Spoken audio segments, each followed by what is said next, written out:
I know Havoc characters are a complete bait, but I can't prove it yet. I swear, every single one of them has some ridiculous catch. Have you ever noticed that Havoc characters are the only attribute that debut as the solo new character of the patch, with the exception of 𝒏𝒕𝒆? In other words, whenever Kuro releases one new character in a patch, they have only been Havoc. Camellia in 1.4 debuted by herself. 𝒏𝒕𝒆𝒔𝒕𝒊𝒏𝒈 2.2, 𝒏𝒏𝒕𝒆𝒔𝒕𝒊𝒏𝒈 2.5, and 𝒏𝒕𝒆𝒔 2.8. Each one was the only new character in their respective patch. Every other patch involves two new non-Havoc limited characters. The reason might appear massively obvious, but by the end of this video, you'll really know why. You ever notice how every Havoc unit just gets bullied? My 𝒏𝒕𝒊𝒏𝒈 and 𝒏𝒐𝒔 get launched across the battlefield if someone just breathes near them. Meanwhile, 𝒏𝒏𝒈 and 𝒏𝒏𝒈 can tank a small nuclear event mid-animation and not flinch. I'm convinced Havoc characters come with a negative immunity resistance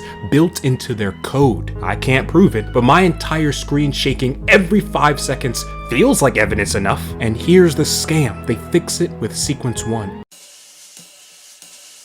Camellia S1, immune to interruption while casting her bust. 𝒏𝒐𝒔 S1, immune to interruption while casting her basic attack. 𝒏𝒕𝒊𝒏𝒈 S1, immune to interruption while casting her special skill. I know there's a pattern here. I can almost see it. I'm sure it's just a coincidence that Kuro tied their resistance interruption directly to the skill's hardest to land. And then there's 𝒏𝒊𝒏𝒈, whose weapon is greed to the highest degree. Can we talk about how her signature weapon gives 43% more DPS than a standard one? 43%. That's not a signature weapon anymore. That's a credit card interest payment. Now, I understand that gaining immunity to interruption for C1 is not specific to Havoc characters, so why am I making a big deal out of it? Come on, Jesse, don't lie to me. We both know Lupa and Augusta do not get interrupted as much as these Havoc units. I know it's true. Other characters do not get interrupted as much as Havoc units. And if they do get interrupted, they can just recast the skill again, like in Augusta's case, or the damage still comes out, like in Lupa's case. With that in mind, let's break down just how egregious this gets for Havoc. First up, Camellia. Her first sequence gives her interrupt immunity during her huge climax. If you get interrupted during this skill, you will lose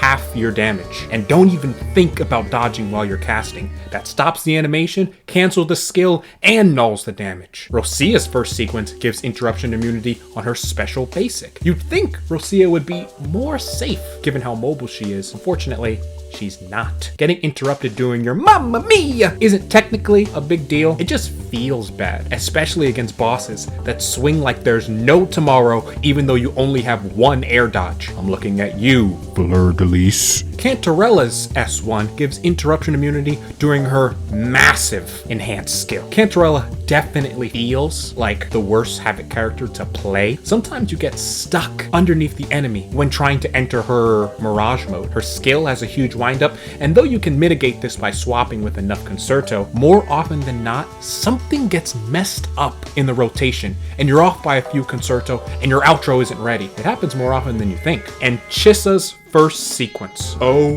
boy. You get a 30% attack buff, which is nice. And then, when you inflict some special kind of debuff, she deals 61,803 fixed Havoc damage, capped at reducing the enemy's HP to 61.8%. Additionally, each target can only take this damage once. Is this some kind of sick joke? Not only is the damage capped, but they can only take the damage once? I'm convinced this sequence was coded as a prank because she likes geometry. Then we have 𝒏𝒊𝒏𝒈's weapon. It's not the sequence that's the bait, it's her gear. A 43% DPS increase from the standard signature weapon. That's higher than the entire performance difference between most 4 stars and 5 stars. You could pull for her weapon and get a bigger upgrade than a whole new character. That's insane. This suggests one thing. Havoc characters are designed to look complete, but secretly built to sell the patch. Havoc characters are literally designed to make the profit of a full patch despite standing alone. Now, to be fair, there are a couple Havoc exceptions. 𝒐𝒕𝒊𝒏𝒈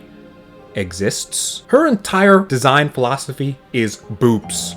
That's it. That's the character. No mechanics, no synergies, just 2 enormous personality traits. S tier. Donjin, though, deserves some credit. When the game first launched, she was Havoc Rover's partner in crime. Simple kit, great gameplay loop, and surprisingly strong for her rarity. She still holds up today. A rare case of Havoc design that doesn't make you regret your life choices. Now let's compare this to characters outside of Havoc. Augusta and Lupa basically laugh in the face of interruption. And if they do get hit, Augusta can just recast, and Lupa's damage still goes through anyway. That's what good design looks like. Resilient, reliable, consistent. But Havoc? No. You don't get basic gameplay comfort unless you pay the C1 tax. And that's a definition of bait. So yeah, Havoc characters are powerful and flashy, but under the hood, they're the most paywall-heavy characters in the game. Every single one of them hides a quality of life feature behind a constellation or a weapon that is more tailored to them because they're Havoc. So yeah, that's it. See ya.